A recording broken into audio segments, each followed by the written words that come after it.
I'm Stephanie, and welcome to the Reading Room. This is the playlist where I review what I read in the last month, and I do my best to keep it spoiler-free, or I'm at least going to warn you when I am about to spoil something. As I say in all my reviews, these are solely about the books and not about the authors as people. So let's go ahead and dive in and talk about the books that I read in June, because my god, this was a busy month. I got 9 books in, which is not normal for me.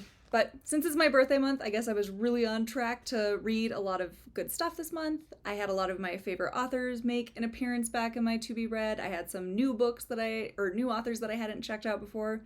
So very excited to get into that. I also have some tea and my Chandler Bing mug because, again, I'm scared my voice is going to go out. If I have 9 books to talk about, whew. All right, well, let's get into it and talk about the books that I read in June.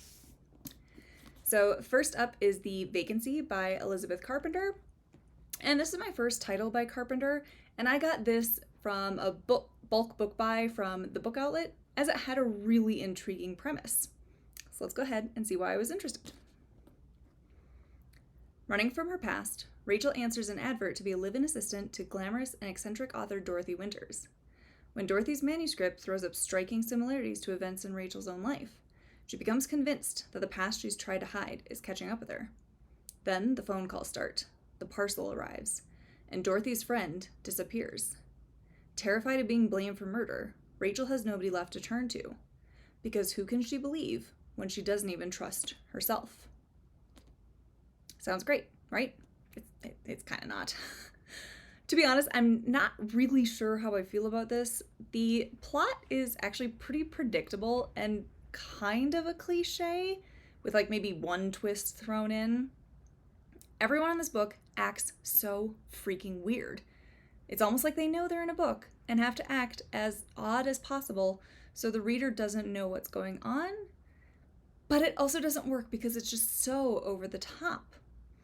The book is also very slow and focused on the day-to-day activities of Rachel waking up, working, snooping, wondering why Dorothy's such a kook, drinking, being really hungry, and then going to bed. Occasionally, a nosy neighbor will stick their nose in it, or Dorothy's hosting some crazy party. But it's just so slow. It's slow, and everyone is just weird, yet I feel like I don't know anyone. Or the characters that I do know, I don't like them, and I don't really want to read about them. We're mostly just following Rachel, and I don't know that much about her. She's in need of a job and wants to run away from her past, but the stakes aren't also high enough for her to stick around as the story progresses, and things around her just keep getting weirder. She's not really trapped, but she chooses to stay and then continues to freak out about the things that are happening around her. Babe girl, just leave. And even the blurb about the manuscript having striking similarities to events in Rachel's own life, it's not exactly true and it's kind of misleading. I did end up doing a wine club episode on this book as I have a lot of thoughts and questions that will just end up spoiling the book. So if you do want to check that out, be on the lookout for my review of The Vacancy. I ended up giving this 2.5 stars. I do think Carpenter is a very good writer, and I was able to finish this. I just didn't really love it. I didn't feel any suspense. I did not care about the mystery as I'd already kind of figured it out. And again, it's kind of a misleading book blurb here. And everyone in this book just overall kind of sucks. I really get what Carpenter was going for with this. I just don't think it really got there in the final draft.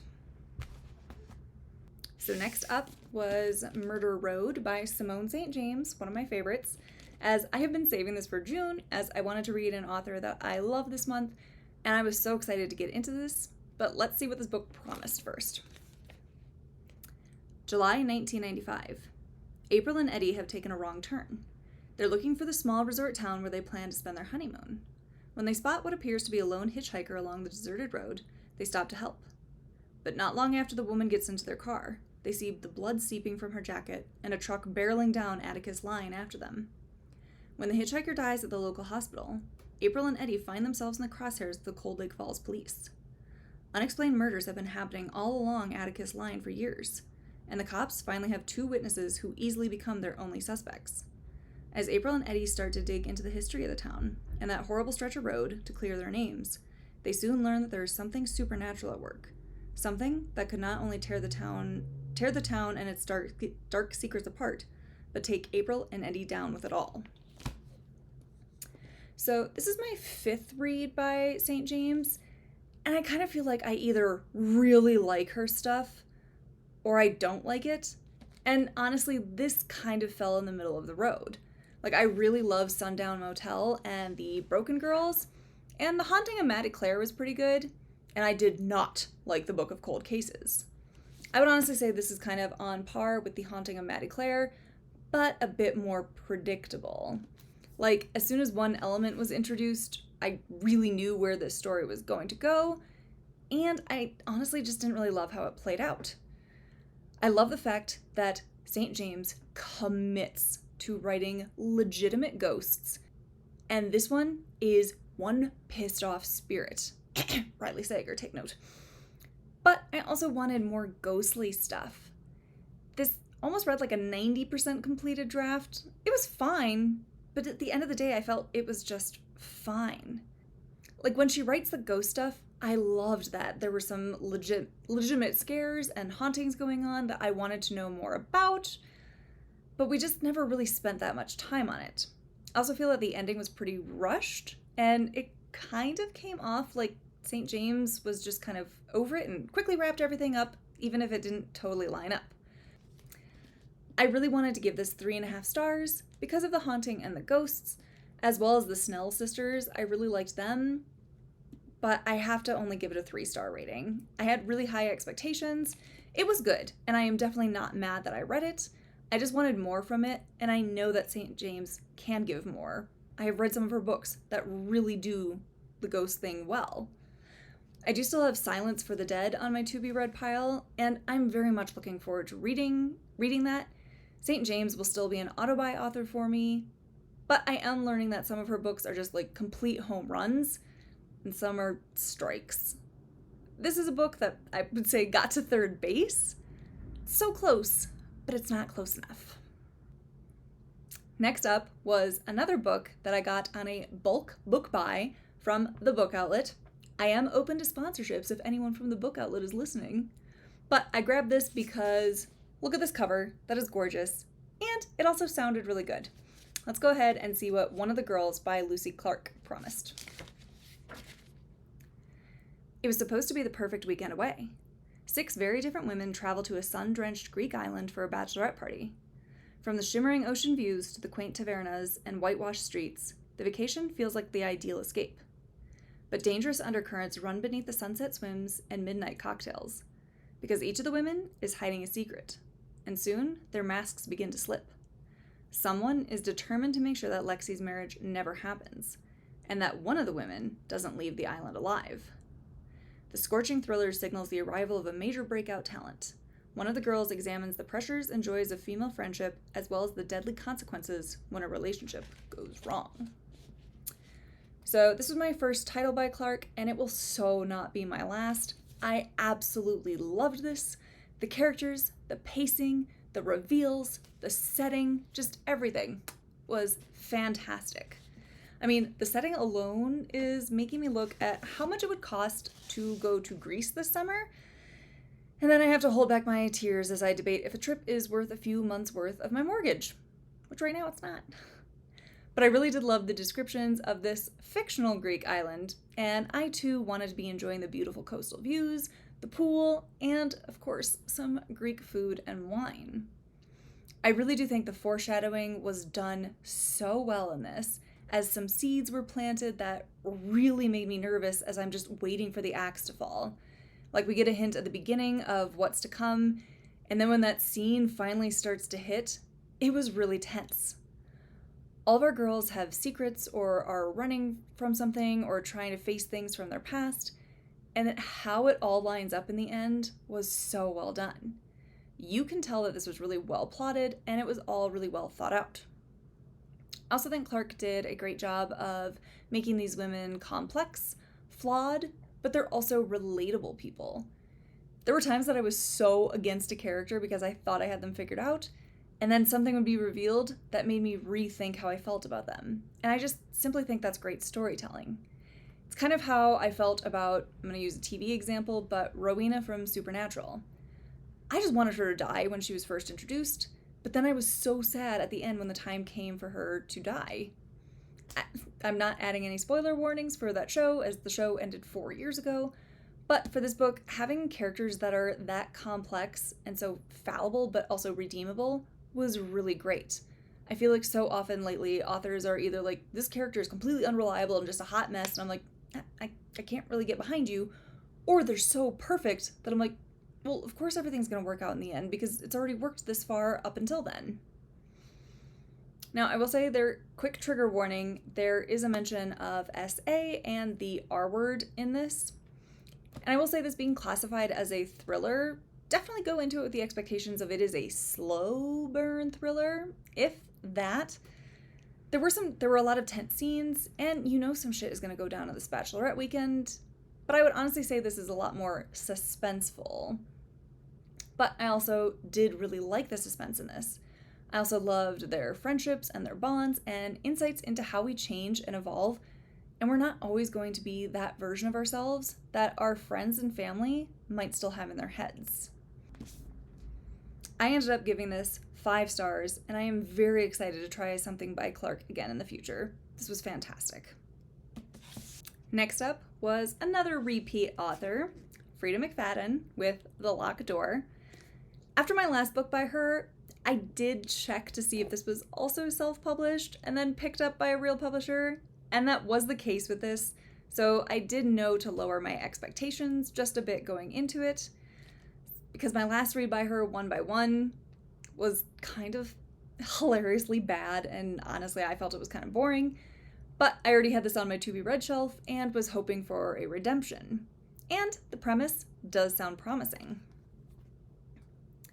While 11-year-old Nora Davis was up in her bedroom doing homework, she had no idea her father was killing women in the basement, until the day the police arrived at their front door. Decades later, Nora's father is spending his life behind bars, and Nora is a successful surgeon with a quiet, solitary existence. Nobody knows about her past, and she'll do anything to keep it that way. Then, one of her young female patients is murdered, killed in the same unique and horrific manner that her father used to kill his victims. Somebody knows who Nora is. Somebody wants her to take the fall for this unthinkable crime. But she's not like her father. The police can't pin anything on her, as long as they don't look in her basement. So I'll spare you the suspense. This was much better than One by One. So much better. There are some good red herrings, and this one really kept me guessing, and even Nora, our main character, is kind of shady and unreliable at times. There were times that I did wonder what she was actually hiding from us. She's a pretty interesting character and knows who she is, even if she's not always the most likable person in the room. But there were also a few times that she acted like a complete idiot, so I didn't fully believe she was as cunning or, I don't know, sociopathic as she wants us to think she is. There was also something at the end that really bugged me, as the book is written in first person. So we get a reveal in the last few pages, and it's fine, it works with the story. But I'm annoyed because we already saw that scene from Nora's point of view. So she was playing dumb, or she knows she's a character in a book and that she has to hide things from readers. Like, come on, McFadden, don't fumble the ball right at the end. But even with that little annoyance, I was still entertained and invested in figuring out what was going on and like who this copycat killer was. The payoff was fine, and it worked with what we were given, though I do have some unanswered questions about the things that happened in this, given that particular reveal. Again, it's fine, but it's not really a doozy of a twist. There's also a romance subplot in this that I actually liked, even though I'm not really sure what this guy sees in Nora. But, I mean, I guess whatever rocks his boat. It's also a pretty quick read, too. The book is shorter, and it's well-paced, and things do keep moving. The writing is also pretty simplistic, which I also thought contributed to kind of my dislike of One by One, but here I do think it works a little bit better. I read this in like a day because it does just suck you in, and with such short chapters, it's so easy to keep saying, well, just one more chapter, and then pretty soon you're done. I ended up rating this 3.5 out of 5 stars. It was a good read, and it did restore my faith in McFadden's work, which is good as I still have the housemaid and the inmate on my to-be-read piles. Yes, piles, plural. So next up was a book that was hyped online that actually, you guys, it actually lived up to the hype, because I am talking about Listen for the Lie by Amy Tintera, and I do apologize if that's not how you pronounce that last name. Let's go ahead and see what this one promised. Lucy and Savvy were the golden girls of their small Texas town. Pretty, smart, and enviable. Lucy married a dream guy with a big ring and an even bigger new home. Savvy was the social butterfly loved by all, and, if you believe the rumors, especially popular with the men in town. But after Lucy is found wandering the streets covered in her best friend Savvy's blood, everyone thinks she's a murderer. It's been years since that horrible night, a night Lucy can't remember anything about, and she has since moved to LA and started a new life. But now the phenomenally huge hit true crime podcast, Listen for the Lie, and its too good-looking host, Ben Owens, have decided to investigate Savvy's murder for the show's second season. Lucy is forced to return to the place she vowed never to set foot in again to solve her friend's murder, even if she's the one who did it. The truth is out there, if we just listen. So holy moly, was this good. I was laughing because Lucy isn't just sarcastic and hilarious, she is downright caustic and scathing with her comebacks and witty retorts. I loved her. I want to be her, minus being a murder suspect. I can keep that away. Lucy is so snarky, and in a lot of ways it does seem to stem from self-preservation and protecting herself, but I was dying at some of her internal monologuing about her boyfriend at the beginning. I really was not expecting this to be as funny as it was. She was so funny, but Lucy is also kind of a hot mess. A boiling mess, if you will. She makes a lot of terrible choices and is basically, what are you gonna do about it? I don't know, Lucy. Maybe make better choices. Maybe. Girl, I'm begging you. It does get a bit annoying later as we learn certain things, because I don't know how she could act the way she does in some scenes. On the other hand, getting glimpses into her family life and her childhood, I can cut her some slack, but again, there were just some misconnects of like, if this happened in the past, how could you possibly make that choice in the present, besides being a character in a book where maybe their past changes because of what we learn now? I don't know. Just, there were a few things that I was like, it doesn't really make sense, but okay. I also do think the mystery is so good in this. It's not just an unreliable narrator tee-hee-heeing about keeping secrets from us. Lucy actually had a traumatic brain injury and cannot remember what happened that night. And everyone is so quick to believe that she is capable of cold-blooded murder of her best friend. Even she's questioning herself. I did think it was a good look at how we'll avoid looking for answers because we're too scared to get them sometimes. So the unraveling of what happened that night and who might not be completely honest about their accounts was so fantastic. My suspicions kept bouncing between different characters. Now, fair warning, there are quite a few spicy scenes in this that I was not expecting, given that it's about solving a murder on a true crime podcast. There are also tons of mentions of affairs, and I swear, this town that she has come from, all the people have banged each other. I hope local events are sponsored by Trojan. I also have to offer a trigger warning of domestic violence, as that is covered in this, and man, I hope most of the women in this town eventually run far, far away, because there are some real shitty dudes that live there. At the end of the day, I ended up giving this 5 stars. I do have a few lingering questions, and I wanted some more resolution on certain things, as well as a bit more setup for certain reveals, but it's not enough to lower my rating. This was addictive, it was clever, and again, just a lot funnier than I expected this thriller to be. I am very excited to see what Tintera comes out with next in her lineup of adult fiction like this. Next up was One Italian Summer by Rebecca Serle. I do apologize for mispronouncing that, as this is exactly where I wanted to be spending my summer, in Italy. But let's go ahead and see what this book promised. When her mother dies, Katie Silver is left reeling. Carol wasn't just her mom. She was Katie's best friend and her first phone call. Carol had all the answers. To make matters worse, the mother-daughter trip of a lifetime looms. 2 weeks in Positano, followed by the very same route Carol did as a young woman. Katie had been waiting years for Carol to take her, and now suddenly she is faced with going on this adventure alone. But as soon as Katie steps foot on the Amalfi Coast, things begin to change. She is buoyed by the stunning cliffsides, incredible food, and charming hotel staff. And then the impossible happens. Carol appears for real, in the flesh, healthy and suntanned, and 30 years old. Katie doesn't understand what is happening, or how, but over the course of her time in Italy, Katie gets to know Carol in this new form, and soon she must reconcile the mother she loved with the young woman she is meeting for the very first time. One Italian Summer is a transcendent novel about how we move on after great loss and how the people we love never truly leave us. So I did pick this as my next read, as I wanted to be transported to Italy. Like, I would like to be sitting right there, please. And I wanted something, I don't know, lighter. I mean, the story does deal with our protagonist, Katie, losing her mom and dealing with her grief, but I kind of also expected this to have a lot of levity, given that she is meeting her mom again. And it did, but there were some things in this that just did not work for me. Most of it is centered around Katie. She's not very likable, nor is she super interesting.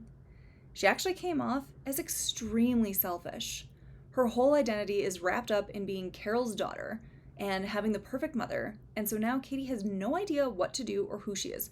Ma'am, you're 30. Like, I love my mother, and I know she loves me and would do anything for me. But I don't think my mom would say that I'm her soulmate and that her love for my father doesn't even come close. Or at least I really hope not. Like, in the beginning of the book, she's actually mad at her husband for grieving the loss of his mother-in-law. How dare he? He doesn't hurt as much as she does. I think she even extends that anger to her father, who lost the love of his life and his wife.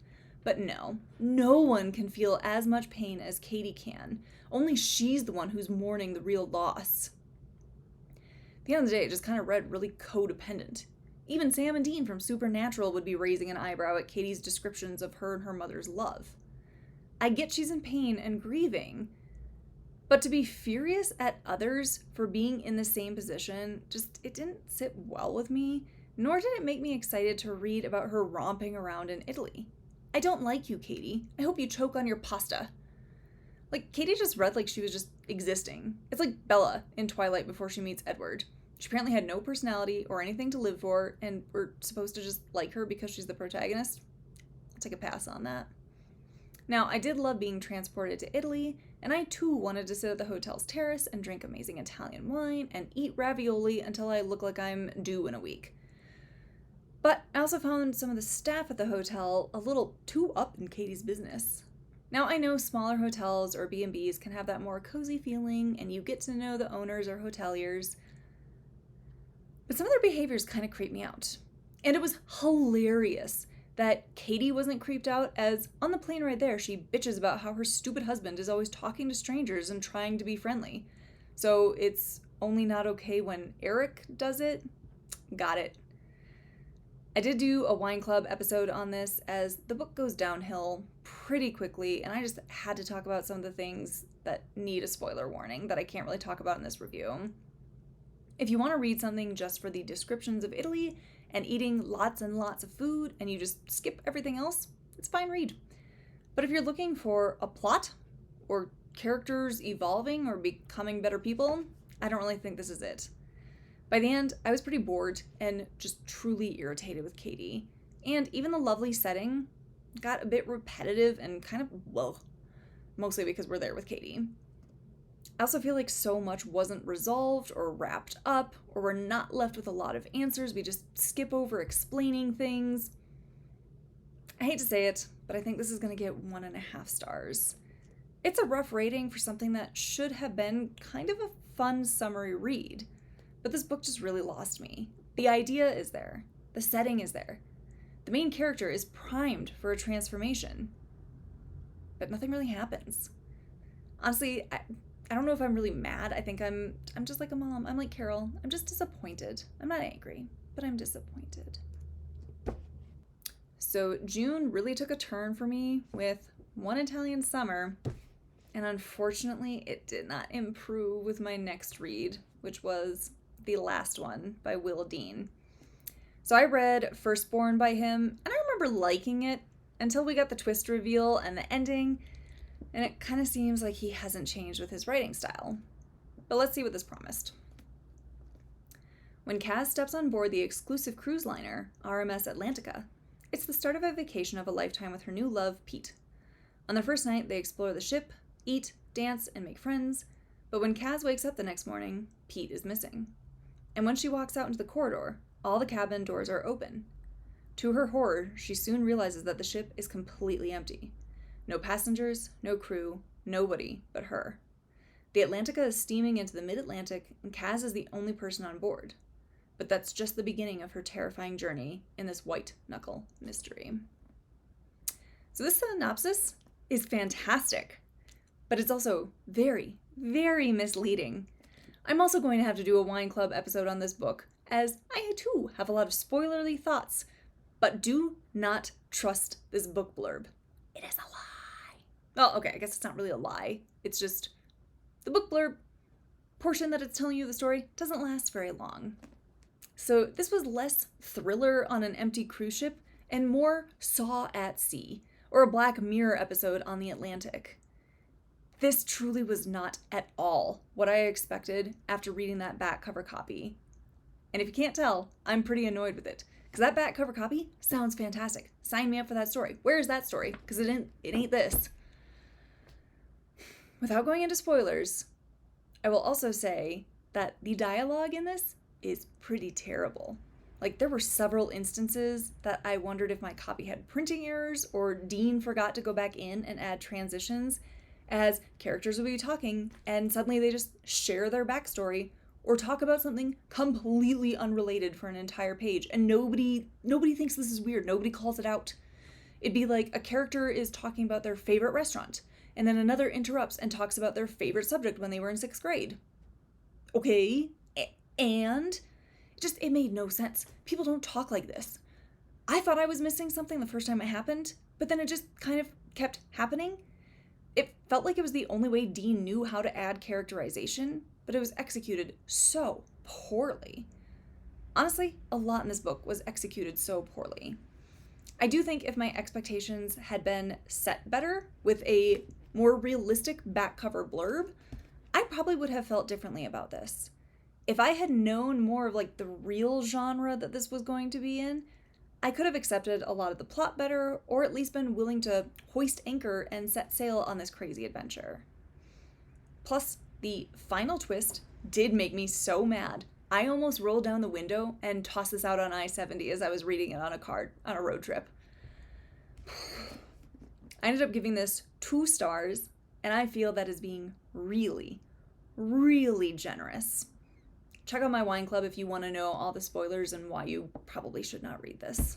Again, I'm just disappointed it had so much potential.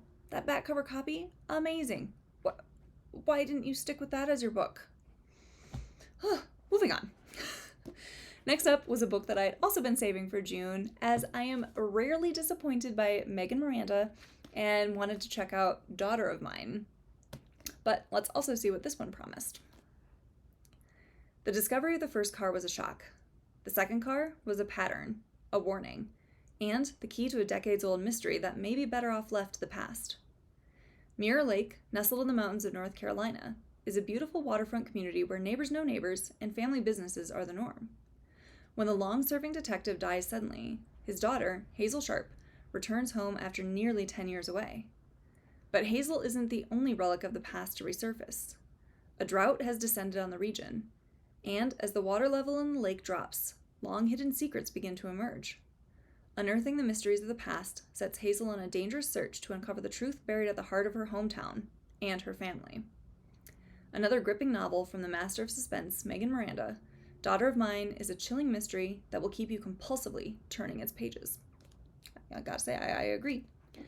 I really liked this, and I love trying to figure out the mystery alongside Hazel.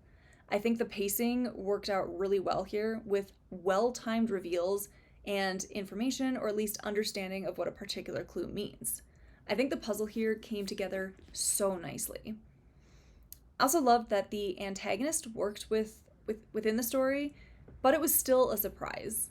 I had my guesses as to who was doing what, and really liked how it all played out.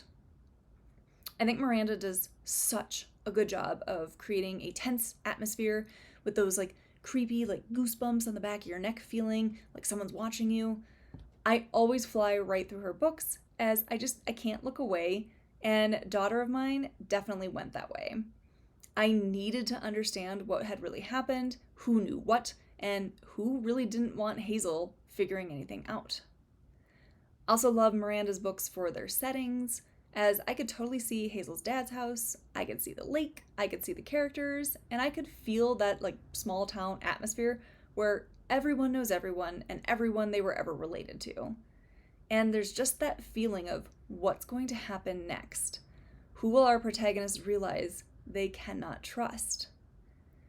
The relationship between Hazel and her brothers I also felt was really well written, and I can totally understand the dynamic between her and one of her brothers in that they're so similar that they just butt heads and annoy each other. Now, I will say I do wish there had been some more time spent at the end on wrapping up some of the subplots or showing the resolution to certain things. The ending is good for the most part, but I just felt it was a bit rushed, and I wanted to see certain reunions or, again, just get more of a resolution. I felt there are some things that are just left hanging or left kind of ambiguous, and I need more closure than that. I did end up giving this 4 out of 5 stars. It was gripping, and I just couldn't put it down. Miranda will also continue to be an auto-buy author for me. Okay, last book of the month was another author that I absolutely adore, and that was Sophie Kinsella with Love Your Life. So this sounded right up my alley, as the book is about an aspiring writer, and I generally love Kinsella protagonists. But let's see what the book promised.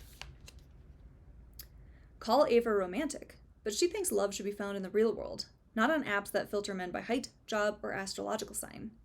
She believes in feelings, not algorithms.